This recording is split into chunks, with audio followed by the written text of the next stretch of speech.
हमका जानती खड़ा पे हमका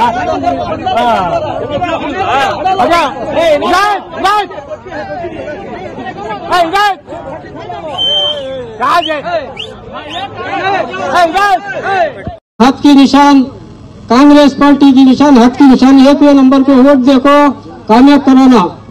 ये सब हमारे कौम हर आदमी भी सोच कर वोट करो इस बार। ಏನು ಬಡತನದ ರೇಖೆಯಲ್ಲಿ ಇದ್ದಂತವ್ರನ್ನ ಮೇಲೆತ್ತುವಂತ ಕೆಲಸ ಮಾಡುತ್ತೆ.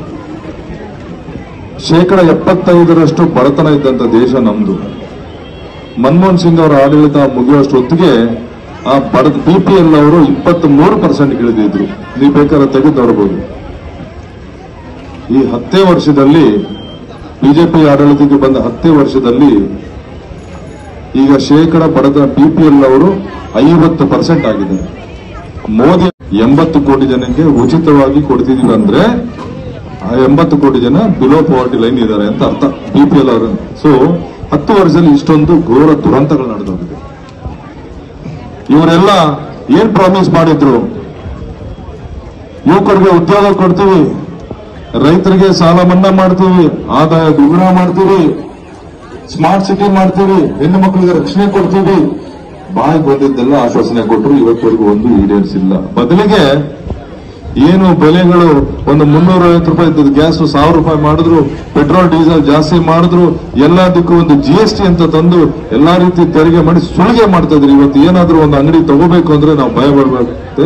GST ಎಷ್ಟಾಗ್ತಾನೆ, ಇವನು ಬೋಟ್ ಲೋನ್ GST ಎಷ್ಟಾಗ್ತಾನೆ, ನಾವೇನಾದ್ರೂ ವಾಹನ ಖರೀದಿ ಮಾಡಕ್ ಹೋದ್ರೆ ಅವನೆಷ್ಟು GST ಆಗ್ತಾನೆ, ಭಯ ಬೀಳುವಂತ ಪರಿಸ್ಥಿತಿಗೆ ದೇಶನ ತಂದು ನಿಲ್ಲಿಸಿದ್ದಾರೆ. ಅದಕ್ಕಾಗಿ ಕಾಂಗ್ರೆಸ್ ಸರ್ಕಾರ 2023 ಚುನಾವಣೆಗೆ ಮುಂಚೆ ಸನ್ಮಾನ್ಯ ಸಿದ್ದರಾಮಯ್ಯನವರು ಹಾಗೂ ಸನ್ಮಾನ್ಯ DK ಶಿವಕುಮಾರ್ ಅವರು ಈ ಜನಕ್ಕೆ ನಾವು ಏನಾದ್ರೂ ಒಳ್ಳೇದು ಮಾಡಬೇಕಂತ ಹೇಳಿ ಗ್ಯಾರಂಟಿ ಕಾರ್ಡ್ಗಳನ್ನ ಇಬ್ರು ಸಹಿ ಹಾಕಿ ಚುನಾವಣೆಗೂ ಮುಂಚೆ ವಿತರಣೆ ಮಾಡಿದ್ವಿ.